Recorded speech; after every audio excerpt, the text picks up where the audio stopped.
my letter to the graduates of Mount Holyoke College, June, May 1981. Dear graduates, as you prepare to leave here today, you are undoubtedly filled with emotion. It is a time of great happiness, for each of you has completed the task that you came here for. It is a day of anticipation as you embark upon a future guided by your own hopes and dreams, but marked with uncertainty.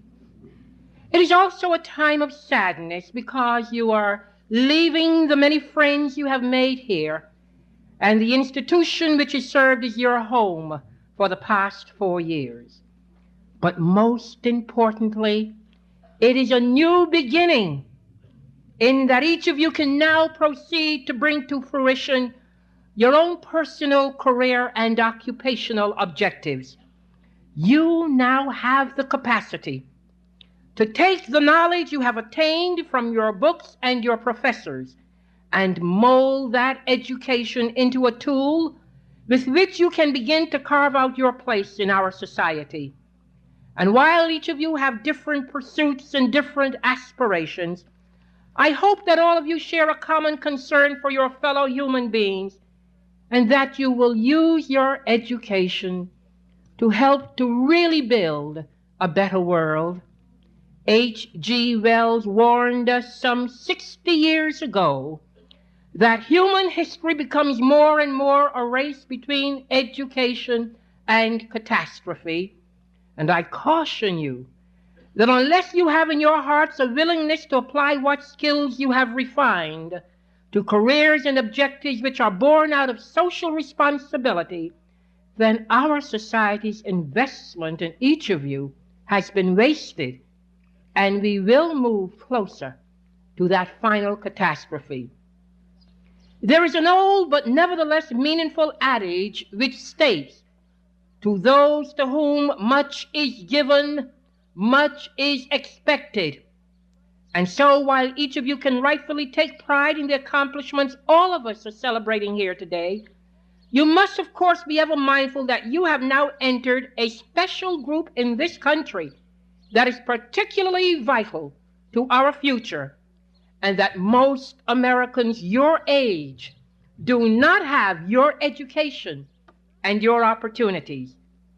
We face an ever-present crisis of energy resources. We are confronted with an escalating arms race in which this nation and other world powers are stockpiling armaments and atomic weaponry under the insane rationale that doubling and redoubling our ability to make war will somehow enhance the prospects for peace. And meanwhile, we have yet to be able to accommodate the problems of the unemployed, the poor, and the minorities who have been victimized by circumstances they have no control over and do not really often understand. The road to full economic recovery has yet to be traveled by our new administration, and I have a fear that we will be dealing with the economic consequences and recessionary trends of the past 6 years in this nation for a long time to come. And yet, for the multiplicity of problems that we as a nation are now facing, there is also an impoverishment of spirit which has taken hold and has caused many beautiful young people to reject political involvement and the goals of progressive social change. By contrast, we can take a look at American youth during the 60s, and they believed James Baldwin when he said, "Not everything that is faced can be changed, but nothing can be changed until it is faced."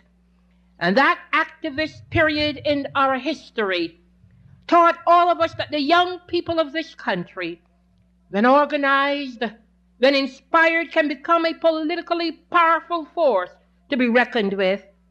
It was, after all, the involvement of the young people on many college campuses during that decade which eventually resulted in an end to this country's tragic involvement in the war in Southeast Asia. It was black and white young people working together and marching together, which helped to bring the cause of civil rights into national focus. It was the searching, questioning young people in groups like Common Cause and Environmental Action who demanded that our government become more accountable and more honest to its citizens. But now, at a time when a renewed spirit and a revitalization of our people is most needed, the national spirit still seems to be demoralized. The enthusiasm once evidenced among young people has turned to disgust or apathy. People from all ages and from all points of the political spectrum have minimized their civic and their political involvement because they truly believe that it is almost impossible to make any meaningful changes in our system.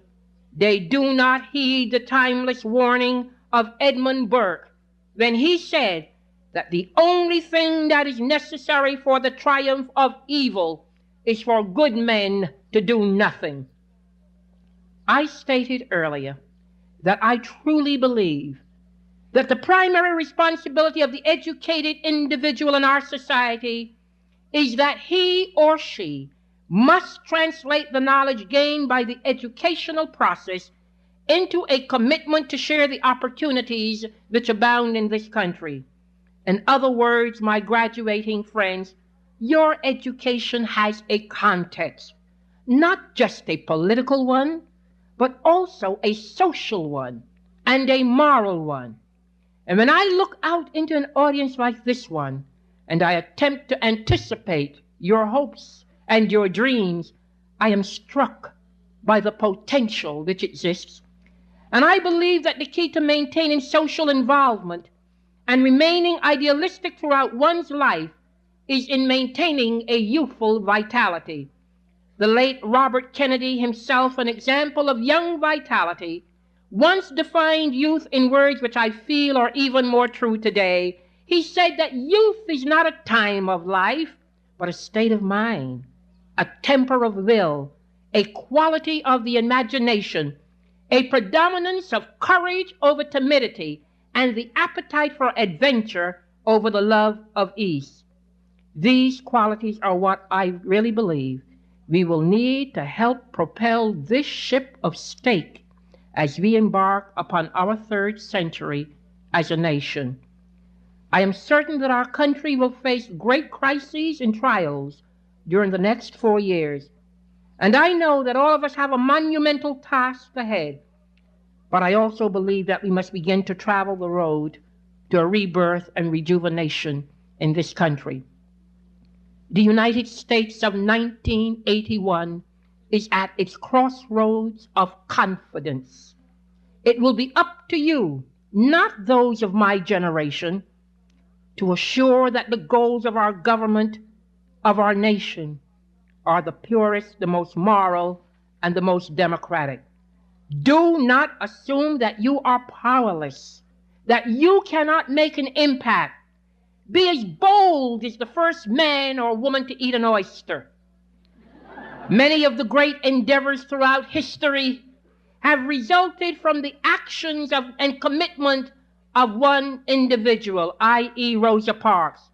Social progress and social justice are functions of society which can be brought about by those who make the decision to apply their knowledge, their energy, and their talents to our national goals.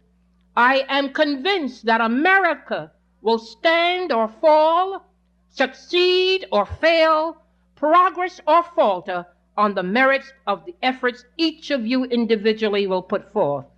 I hope that all of you will recognize that the opportunities which is presented to each of you as you leave academia is the desire to contribute positively to making a better nation and a better world, not just for yourselves, but for those who have not enjoyed your experiences. As you leave Mount Holyoke today, I ask that you ponder just how you will wear the mantle of responsibility which accompanies the achievements we are celebrating here today. You will do your best when you set the highest standards and goals, and then make every effort to do what the Greek philosophers admonished us to do centuries ago. That is to tame the savageness of all men and to make gentle the life of the world.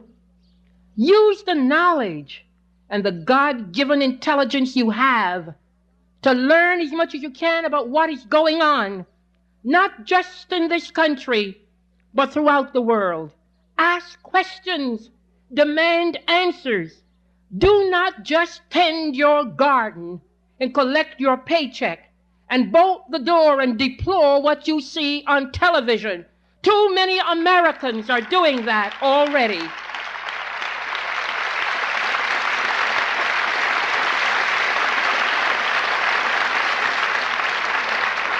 Instead, you must live in the mainstream of your time and your generation.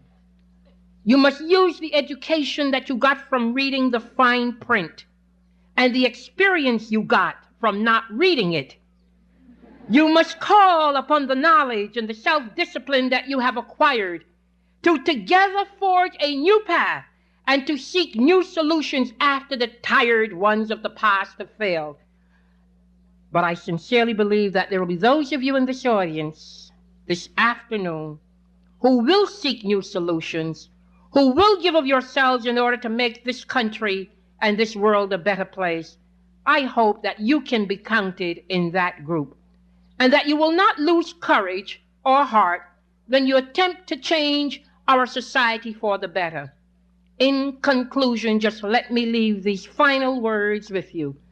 Let all of us together right now ignite our inner fires of commitment, idealism, and determination, because depending on the brilliance of those flames, future generations behind you will either look back with gratitude at your strength, or they will suffer the consequences of your weakness in these final years of the 20th century.